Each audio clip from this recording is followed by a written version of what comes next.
आज हम BA semester for Hindi honours core 9 का क्वेश्चन जानेंगे, जो कि 2022 में दिसंबर महीना में हुई एग्जाम में पूछे गए थे।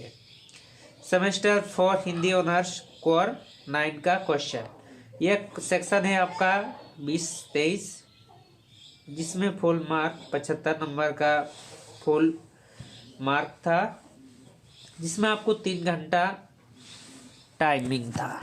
पहला में ऑब्जेक्टिव सवाल है, 10 सवाल है। पहला प्रश्न है, संविधान द्वारा स्वीकृत सरकारी कामकाज की भाषा को क्या कहते हैं, जिसे प्रयोजन मूलक हिंदी कहते हैं।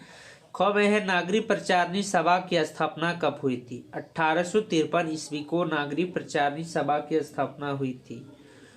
गो, हिंदी को भारत की राजभाषा के रूप में कब स्वीकार किया गया। 26 हिंदी को राजभाषा के रूप में कब स्वीकार किया गया। 9 सितंबर 1949 को हिंदी को राजभाषा के रूप में स्वीकार किया गया। 9 सितंबर, जिस दिन हम लोग हिंदी दिवस मनाते हैं। हिंदी का लिपि क्या है। हिंदी का लिपि आपका देवनागरिक है। 8वां अंग में 8वीं अनुसूची में कितनी भाषाएं हैं। 8वीं अनुसूची में आपका 22 भाषाएं हैं। 4 में है, संविधान में राजभाषा से संबंधित कितनी धाराएं हैं। संविधान में राजभाषा से संबंधित 343 से लेकर 351 तक धाराएं हैं, यानी टोटल आपका 9 धाराएं हैं। 6 में है, आधुनिक भारतीय आर्य भाषा में शामिल किसी एक भाषा के नाम लिखे। आधुनिक आर्य भाषा में शामिल आपका सिंधी, गुजराती, हिंदी आदि भाषाएं हैं। इसमें आप हिंदी भी लिख सकते हैं। 6 जो में है, तमिल भाषा किस भाषा परिवार के अंतर्गत आता है। तमिल भाषा दक्षिण भारत में का प्रमुख भाषा है। तमिल, कन्नड़, तो ये आपका द्रविड़ परिवार में आता है। द से द्रविड़ और द से दक्षिण, यानी कि द्रविड़ भाषा परिवार में आता है। 6 में है, डॉक्टर ग्रियर्सन ने खड़ी बोली के लिए किस शब्द का प्रयोग किया। ठेठ हिंदी का प्रयोग किया। यहाँ में है, जिन ध्वनियों का उच्चारण में वायु उच्चारण स्थान को स्पष्ट करती है उसे क्या कहते हैं। उसे आप स्वर्ण वर्ण कह सकते हैं। आप हम लोग जानते हैं। दूसरा नंबर का प्रश्न में जाते हैं, जिसमें आपको 5 नंबर का एक प्रश्न पूछा जाएगा। प्रश्न है, निम्नलिखित में से किसी एक लघु उत्तरीय प्रश्न का उत्तर दीजिए।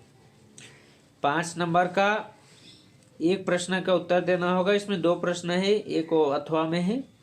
प्रश्न है, क में, भाषा विभाग और बोली का अभिप्राय स्पष्ट कीजिए। ख में है, संविधान की धारा 343(1) में किस बात का उल्लेख है। संविधान की धारा 343(1) में संघ की भाषा हिंदी होगी तथा अंक अंतर्राष्ट्रीय अंक का प्रयोग होगा। यह क्या, इसमें आपको इस पर उल्लेख करना होगा, इसके बारे में विस्तार से लिखना होगा।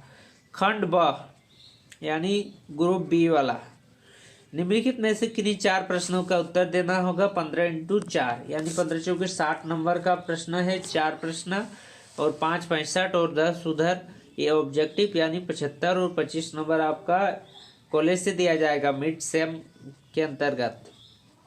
पहला प्रश्न है, हिंदी भाषा के उद्भव विकास का रूपरेखा स्पष्ट करें। हिंदी भाषा का उद्भव विकास की क्या रूपरेखा है, वह स्पष्ट करना होगा। क में है, हिंदी के विभिन्न बोलियों का परिचय दे। हिंदी की कौन कौन सी बोलियां हैं उसके बारे में आपको परिचय देना होगा। ग में है, विश्व भाषा के रूप में हिंदी का विकास यात्रा का मूल्यांकन करें। जैसे विश्व भाषा के रूप में हिंदी का विकास यात्रा कैसे कैसे, उसके बारे में मूल्यांकन करना होगा। घ में है, राजभाषा, राष्ट्रीय भाषा एवं संपर्क भाषा के रूप में हिंदी का मूल्यांकन कीजिए। अंग में है, देवनागरिक लिपि का वैज्ञानिकता का विवेचना कीजिए। देवनागरिक लिपि की वैज्ञानिकता का विवेचना करना होगा, देवनागरिक लिपि का उद्भव विकास के बारे में। च में है, नागरी लिपि की समस्या का विवेचना करें। यह आपका 6 प्रश्न है, जिसमें आपको 4 बनाना होगा। 5 नंबर वाला 2 है, इसमें 1 बनाना होगा और ऑब्जेक्टिव 10 में 10 बनाना होगा। ये थे BA semester for Hindi honours core 9 का क्वेश्चन आंसर, जो कि दिसंबर 2022 में आया है। रांची यूनिवर्सिटी में यह पूछा गया प्रश्न है।